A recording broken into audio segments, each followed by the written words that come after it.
नमस्कार साथियों, स्वागत है आपका 30 मिनट्स जीएस चैनल में। और दोस्तों, आपको पता ही है कि पेट का पेपर चल रहा है। आप पेपर अच्छे से आई होप देकर आए होंगे। आपके सारे के सारे क्वेश्चन अधिकतर सही हुए होंगे और उम्मीद है कि आप अच्छा स्कोर करेंगे। चलिए, जो हिंदी और अन्य सब्जेक्ट के जो पेपर हुए हैं, यानी कि जो क्वेश्चंस आए हैं, उनका हम सॉल्यूशन देखेंगे। अभी आपके आशीष सर और क्षितिज सर ये तो पेपर देने गए हैं खुद ही पेट का, तो वो लोग इसका सॉल्यूशन कराकर बाद में आकर कराएंगे। अभी मैं हिंदी का, चूँकि मेरा यूपीएससी में सिलेक्शन हो गया, तो मैं पेट का पेपर नहीं देने गया हूँ। तो मैं आपको यहाँ पर हिंदी का सॉल्यूशन लेकर आया हूँ। देखते हैं कि हिंदी में कौन कौन से क्वेश्चन का क्या आंसर है और क्यों दूसरे आंसर नहीं है, इसके कौन से ऑप्शन सही हैं, अन्य ऑप्शंस का क्या मतलब है। चलिए डिटेल्स में देखते हैं आप एक्सप्लेनेशन के साथ। पहला क्वेश्चन देखते हैं, हमारा आया है कि, और एक बात कि जो ये हमारा हमें क्वेश्चन पेपर मिला है वो मुझे पता नहीं है कि कौन से सेट का है, लेकिन जो आपके क्वेश्चंस हैं और ऑप्शंस हैं वो शायद आपके क्वेश्चन अगर सेट अलग होगा आपका, तो उसमें इधर उधर होंगे या फिर कुछ ऑप्शंस ऊपर नीचे होंगे, तो वो आप अपने हिसाब से चेक कर लीजिएगा कि किस क्वेश्चन का आंसर क्या है। ठीक है, चलिए देखते हैं। पहला, किस विकल्प में सही विलोम युग्म है, यानी कि विलोम शब्द पूछा गया है। पहला देखते हैं, जोड़ और मेल। जोड़ और मेल ये क्या है? जोड़ का मतलब होता है यानी कि दो चीज़ों को या दो से अधिक चीज़ों को जोड़ना। ठीक है, सेम मेल का भी अर्थ यही होता है, यानी कि दो या दो से अधिक चीज़ों का संयोग होना, मेल होना। तो ये तो हमारे क्या हो गए, पर्यायवाची। तो ये ऑप्शन हमारा हो गया क्या, गलत। ठीक है, दूसरा देखते हैं, निषिद्ध और तुच्छ। निषिद्ध मीन्स क्या होता है, यानी कि रोका गया। जैसे लिखा कहीं पर आपने पढ़ा होगा कि निषेध क्षेत्र या निषिद्ध क्षेत्र, यानी कि उस वहाँ पर जाने के लिए आपको रोका गया है। ठीक है, तो ये निषिद्ध का मतलब हो गया रोकना, और तुच्छ का मतलब होता है क्या, महत्वहीन या फिर मूल्यहीन। जैसे हम लोग बोलते हैं कि यह वस्तु बहुत हमारे लिए तुच्छ है, यानी कि कोई मूल्य नहीं, इसका कोई महत्व नहीं है। तो ये भी हमारा क्या हो गया, विलोम शब्द तो हुआ नहीं, तो ये ऑप्शन भी हमारा गलत हो गया। नेक्स्ट देखते हैं, नूतन और पुरातन। नूतन मीन्स क्या होता है, नहीं, नया। पुरातन मीन्स होता है पुराना। तो ये, हाँ, ये हमारा है क्या, विलोम शब्द। नया का होता है पुराना, और तो ये फिर हमारा हो गया क्या, सही आंसर। और कर्कश। कर्कश मीन्स क्या होता है, कर्कश मीन्स होता है कठोर। जैसे नहीं बोलते हैं कि कौवे की वाणी बहुत ही कर्कश होती है, यानी कठोर होती है, कानों को चुभने वाली होती है। तो ये हमारा हो गया कर्कश का अर्थ। और खुरखुरा, जो यानी कि चिकने का जो विलोम शब्द होता है, जो चिकनी सतह और खुरखुरी सतह होती है, तो सेम वही चीज़ है यहाँ पर। तो ये भी हमारे विलोम शब्द नहीं हुए। तो इस प्रकार से हमारा इसका ऑप्शन होता है क्या, डी। चलिए नेक्स्ट देखते हैं। ख्याली पुलाव पकाना। ख्याली पुलाव पकाने का मतलब क्या है, यानी कि ख्याल, ऐसे समझ लीजिए कोई चीज़ कल्पना कर रहे हैं हम लोग, बैठे बैठे कल्पना कर रहे हैं। तो जैसे नहीं, बहुत से लोग, आपने लोगों ने देखा हो कि वह बैठे बैठे अपने ही आप सोचते रहते कि मैं आगे चल के ये करूँगा वो करूँगा, जबकि उनके पास होता है ऐसा कुछ नहीं है। और तो इस चीज़ को कहते हैं यानी कि ख्याली पुलाव पकाना। तो इसका ऑप्शन देखते हैं, उपद्रव मचाना। नहीं, ये गलत है। भूला हुआ दुख पुनः याद आना, ये भी गलत है। गुणात्मक वृद्धि होना, ये भी गलत है। सेम अगला देखते हैं, असंभव बातों की कल्पना करना। हाँ, ये सही है, क्योंकि जो हमारी चीज़ इतनी फैसिलिटी नहीं है, फिर भी हम उन चीज़ों को अपने मन में ही, अपने ख्यालों में ये बुन रहे हैं, उनकी ख्यालें बुन रहे हैं कि हम आगे चलकर ये करेंगे, या फिर ऐसा हो जाता है, या फिर वैसा हो जाता है। ये मतलब कल्पना कर रहे हैं हम लोग। तो ये हमारा होता है क्या, ख्याली पुलाव पकाना। तो 57 का आंसर हो गया हमारा डी, असंभव बातों की कल्पना करना। नेक्स्ट देखते हैं, महर्षि। ये हमारा संधि विच्छेद है। महर्षि संधि विच्छेद है। ये कौन सी संधि से है, तो ये हमारी स्वर संधि की जो गुण स्वर संधि है, गुण स्वर संधि, उसका ये उदाहरण है। और इसका जो संधि विच्छेद है वो देखते हैं क्या होगा। मह प्लस, अगर हम इसको देखते हैं कि महर्षि, तो क्या इसका आंसर हो जाएगा मह प्लस ऋषि। नहीं, ये गलत है।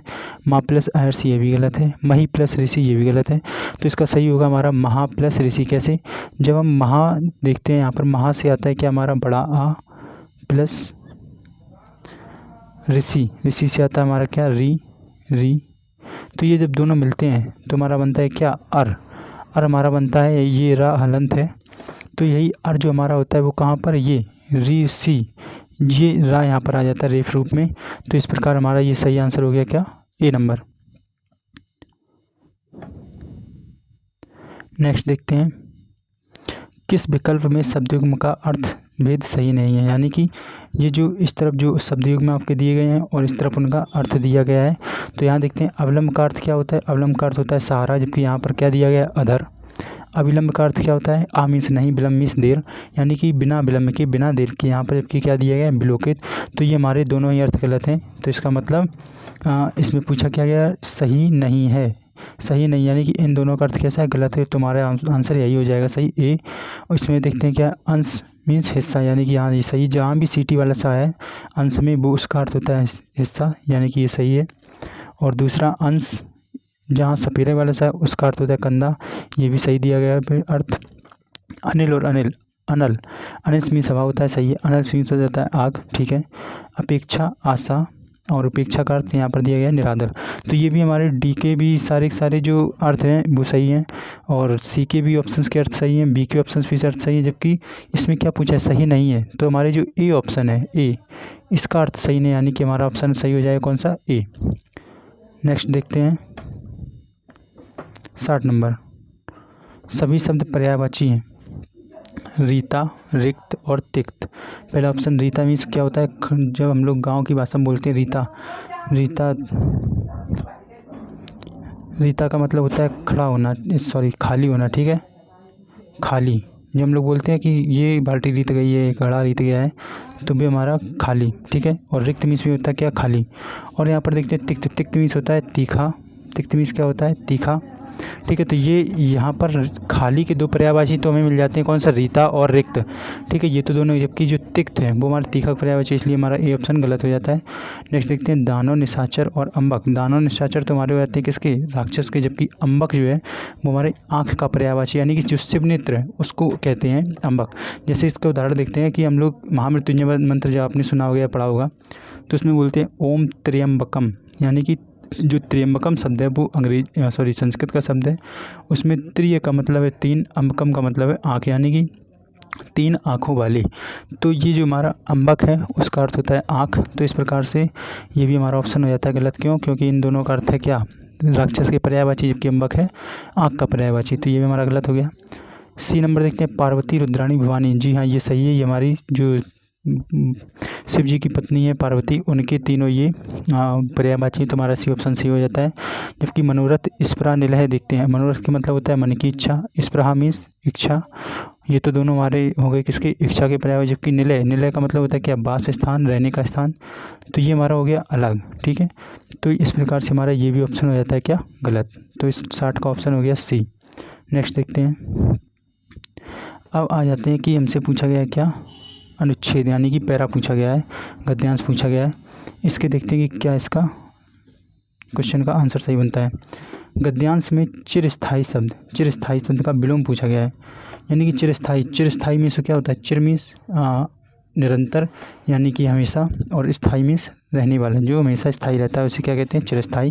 तो इसमें इसका विलोम पूछा गया है। विलोम देखते हैं निमित्त और श्रद्धा, शाश्वत, क्षणभंगुर। जी, क्षणभंगुर अगर हम देखते हैं तो क्षण मीन्स होता है पल, थोड़े ही समय के लिए। भंगुर मीन्स भंग होने वाले, यानी कि जो थोड़े ही समय में भंग हो जाए उसे क्या कहते हैं? क्षणभंगुर।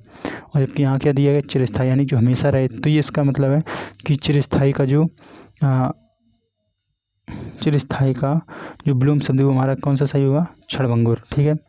अब शाश्वत, शाश्वत देखते हैं। शाश्वत मीन्स भी होता है हमेशा। तो चिर स्थायी और शाश्वत ये हमारे दोनों हो जाते हैं क्या? पर्यायवाची। इस प्रकार ये हमारा बी ऑप्शन गलत हो गया। निमित्त और श्रद्धा ये अलग चीज़ें, अलग इनका अर्थ पहुँचता है। तो इस प्रकार से हमारा 47 का ऑप्शन रहता है डी, क्षणभंगुर। नेक्स्ट देखते हैं सत्य की तलाश कैसे की जानी चाहिए। ऑप्शन देखते हैं।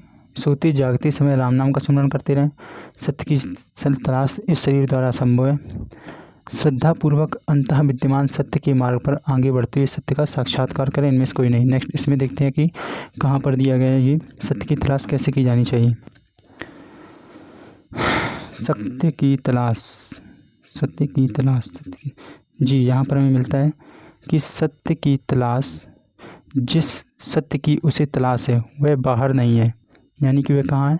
बल्कि भीतर, यानी कि हमारे शरीर के अंदर है। जिस सत्य की हम खोज कर रहे हैं वो सत्य बाहर नहीं है बल्कि कहाँ है? अंदर है। तो अब देखते हैं इसमें कौन सा ऑप्शन है। सोते जागते समय राम नाम स्मरण करते हैं, ये हमारा गलत हो गया। सत्य की तलाश इस शरीर के द्वारा संभव है, ये भी गलत हो गया हमारा। आते हैं श्रद्धापूर्वक अंतः विद्यमान। हाँ, ये शब्द पकड़िए, अंतः विद्यमान, यानी कि अंदर में जो विद्यमान है, हमारे शरीर के अंदर जो विद्यमान सत्य है उसके मार्ग पर आगे बढ़ते हुए इस सत्य का साक्षात्कार करें। यानी जो हमारे अंदर शरीर में, जो हमारी आत्मा में जो सत्य विद्यमान है उसको हम जानें, उसका साक्षात्कार करें। तो इसकी तभी हमारे संजीव में सत्य की तलाश हो जाएगी। तो इसका जो सही आंसर होगा आपका होगा सी नंबर।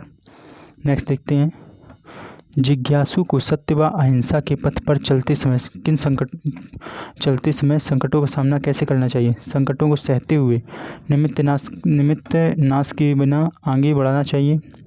नेक्स्ट देखते हैं, संकटों के निमित्त को नाश करते हुए आगे बढ़ना चाहिए। असत्य और अहिंसा के मार्ग पर चलना चाहिए। सत्य और अहिंसा के मार्ग पर नहीं चलना चाहिए क्योंकि वह बहुत तंग है। अब देखते हैं नेक्स्ट, ये देखते हैं कि इसको कैसे हम ऑप्शन एलिमिनेशन की तरह से करेंगे। ठीक है, देखते हैं डी नंबर देखते हैं नीचे से, सत्य और अहिंसा के मार्ग पर नहीं चलना चाहिए। क्या ऐसे कोई सीख देगा आपको कि आप सत्य और अहिंसा के मार्ग पर नहीं चलें क्योंकि वह मार्ग बहुत तंग है? नहीं, ये तो गलत है। तो हमारा डी ऑप्शन ये गलत हो जाता है। असत्य और अहिंसा के मार्ग पर चलना चाहिए, इसमें हम देखते हैं कि ये ऑप्शन कैसे गलत हुआ।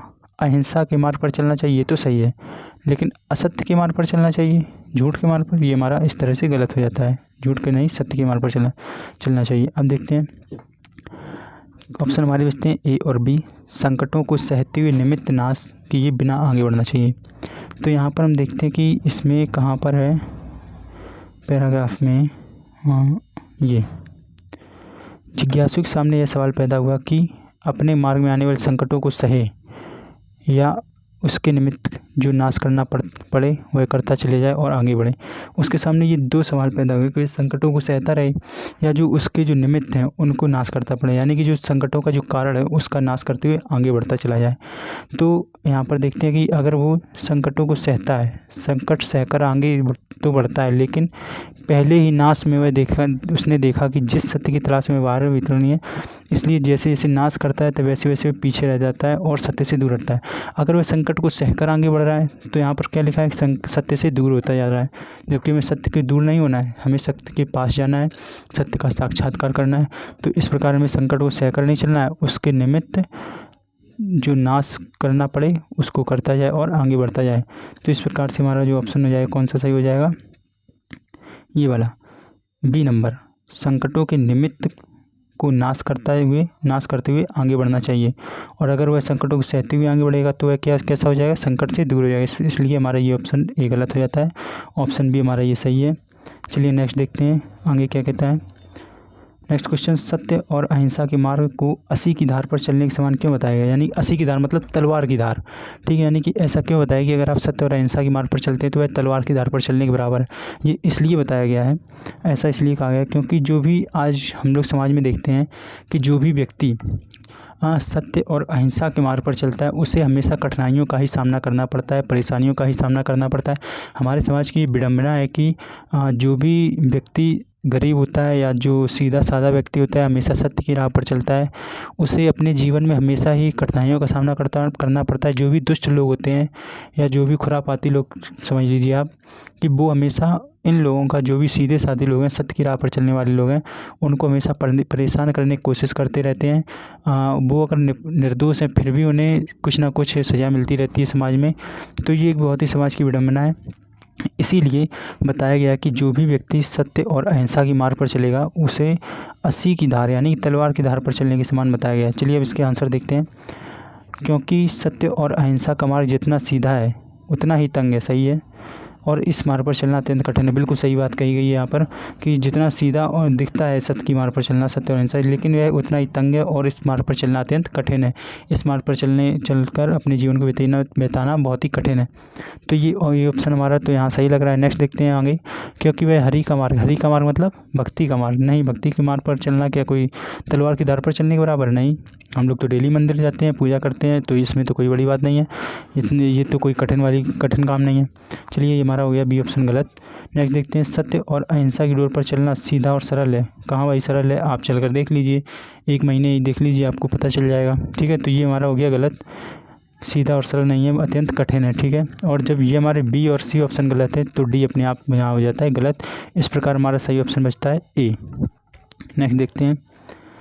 सत्य रूपी परमेश्वर की रत्न चिंतामणि को प्राप्त करने के लिए हम क्या कर सकते हैं? यानी कि जो सत्य है उसको हमें प्राप्त करना है, ठीक है। तो उसको प्राप्त करने के लिए हम क्या कर सकते हैं। अभी हमने यहाँ पर देखा था कि सत्य की उसे तलाश है बाहर नहीं बल्कि क्या है, भीतर है। यानी कि हमारे अंतर्निहित में ही जो सत्य है, अगर हम उसको जान लें तो हमें जो सत्य रूपी परमेश्वर है उसकी जो रत्न चिंतामणि है वो हम प्राप्त कर लेंगे। यानी कि जो सत्य रूपी परमेश्वर वो हमें प्राप्त हो जाएगा। तो यहाँ पर देखते हैं कि इसका ऑप्शन क्या क्या है। ए नंबर, सत्य की आराधना करें। ये तो हमारा गलत हो गया। आराधना करने से क्या हमें उसके साक्षात्कार हो जाएंगे या फिर हम उसको जान लेंगे? नहीं। हरि के मार्ग पर चलें, ये भी गलत हो गया आपका। और इसमें नेक्स्ट देखते हैं सी ऑप्शन, अंतर्निहित सत्य का साक्षात करें। बिल्कुल सही बात है। यहाँ भी लिखा है क्या कि जो भी सत्य की तलाश है वह बाहर नहीं हुआ, कहाँ है, आपके अंदर में है, भीतर में है, यानी कि अंतर्निहित है। अगर आप अंतर्निहित जो आपके अंदर में जो विद्यमान है सत्य उसको जान लेते हैं, उसका साक्षात्कार कर लेते हैं, तो आपको सत्य रूपी परमेश्वर की रत्न चिंतामणि प्राप्त हो जाती है। तो इस प्रकार हमारा इसका ऑप्शन हो गया कौन सा, सी नंबर सही। डी नंबर तो हमारा गलत हो गया क्योंकि इसमें लिखा है ये सभी। अब नेक्स्ट देखते हैं, अगले पैराग्राफ में आते हैं। इसमें लिखा है कि साहित्यकार समाज के प्रति अपने उद्देश्य को कैसे परिपूर्ण करता है। जो साहित्यकार है वो समाज के प्रति जो उसका उद्देश्य है वो कैसे परिपूर्ण करता है। देखते हैं, पहला ऑप्शन इनमें से कोई नहीं। अरे भाई पढ़ने तो दो, पहले नंबर पे आपने रख दिया इनमें से कोई नहीं। चलिए नेक्स्ट देखते हैं। नेक्स्ट ऑप्शन देखते हैं, साहित्यकार तोपों और तलवारों की शक्ति का प्रयोग करता है। साहित्यकार समाज में अपनी कृतियों द्वारा आशा का संचार करता है और उत्साह एवं कर्तव्यवाद का संदेश देता है। ये कुछ हमें पॉजिटिव लग रहा है। नेक्स्ट देख लेते हैं, साहित्यकार समाज की रूपरेखा को कल्याणकारी व सुखद मार्ग द्वारा प्रस्तुत करने से सदा ये तो हमारा बिल्कुल ही निगेटिव हो गया। क्योंकि जो भी हमारा साहित्यकार होता है, जो भी हमारे कवि होते हैं, वो समाज में हमेशा जो भी बुराइयां होती हैं उनको देखकर उनको दूर करने का प्रयास करता रहता है, ना कि उससे पीछे हट जाता है। तो ये हमारा डी नंबर तो हो गया बिल्कुल गलत। और यहाँ बी नंबर में देखते हैं कि साहित्यकार तोपों और तलवारों की शक्ति का प्रयोग कर। भाई साहित्यकार है वो उसको जो कापी और कलम से ही वो लिखता है, कोई इसमें युद्ध थोड़े ना लड़ने जा रहा है कि वह तलवार और तोप की शक्ति का प्रयोग करेगा।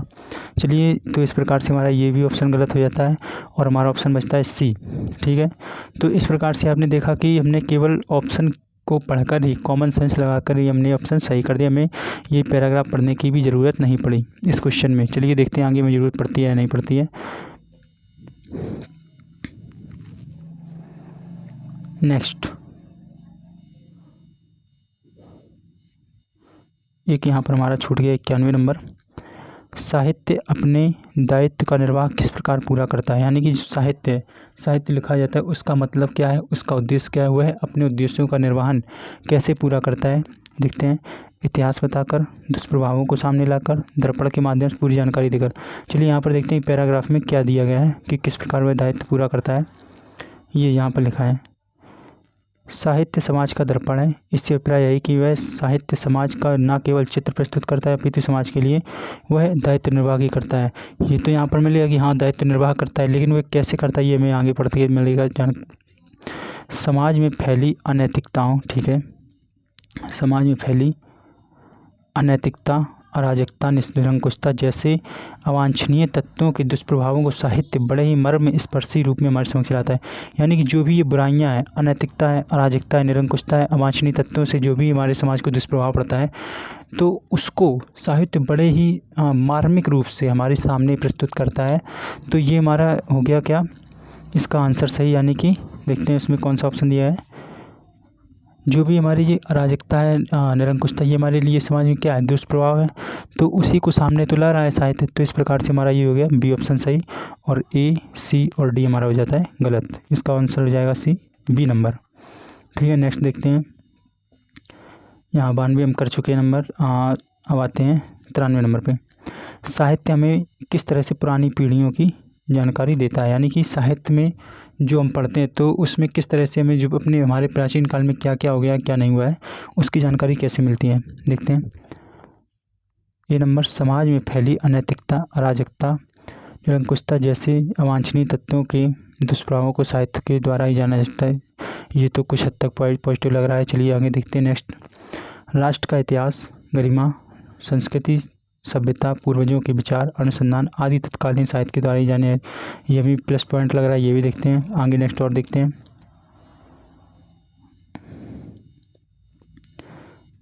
ये साहित्य समाज का दर्पण होता है, इसलिए साहित्य द्वारा पुराने समाज की बुराइयों का परिचय प्राप्त होता है, ये भी सही लग रहा है। साहित्य समाज का दर्पण मात्र नहीं है, अतएव साहित्य द्वारा राष्ट्र का इतिहास, गरिमा, संस्कृति, सभ्यता, पूर्वजों के विचार, अनुसंधान आदि नहीं जाने जा सकते। ये तो हमारा पूरे तरह से पॉइंट गलत हो, क्योंकि इसने क्या कह दिया है, साहित्य के द्वारा हमें ये चीज़ें नहीं जानी जा सकती। चलिए आगे ऊपर देखते हैं, जो हमारे 3 ऑप्शन बचे हैं इनमें से कौन सा ज़्यादा सटीक सही रहेगा। तो हम यहाँ देखते हैं कि इसमें हम इसको सही ऑप्शन देखने के लिए हमें पैराग्राफ पढ़ना पड़ेगा। तो चलिए पढ़ते हैं। साहित्य हमें किस तरह से पुरानी पीढ़ी की जानकारी देता है, चलिए देखते हैं। यहाँ पर लिखा है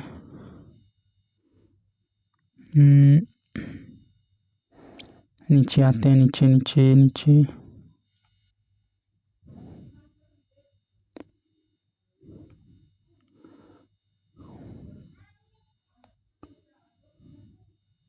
ये यहाँ पर लिखा है, साहित्य से ही किसी राष्ट्र का इतिहास, गरिमा, शक्ति एवं सभ्यता, वहाँ के पूर्वजों के विचारों एवं अनुसंधानों, पुरानी रीति रिवाजों, रहन सहन आदि परंपराओं की जानकारी प्राप्त होती है।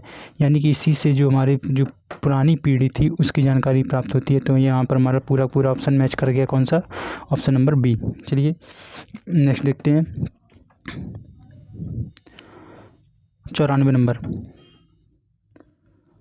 साहित्य केवल समाज का दर्पण क्यों नहीं होता है। साहित्य जो है केवल समाज का दर्पण क्यों, समाज का दर्पण से मतलब क्या है कि जो भी समाज में हो रहा है वह साहित्य के द्वारा आपके समक्ष प्रस्तुत कर दिया जाए, आपके समक्ष समझा दिया जाए, लिख दिया जाए, तो वो तो हो गया सेम दर्पण, ठीक है। लेकिन दर्पण क्यों नहीं है, यानी कि इसने ऐसा कहा कि जो केवल दर्पण का ही काम नहीं करता, वह कुछ और भी काम करता है। तो वो क्या काम करता है, इसमें आगे देखते हैं क्वेश्चन में।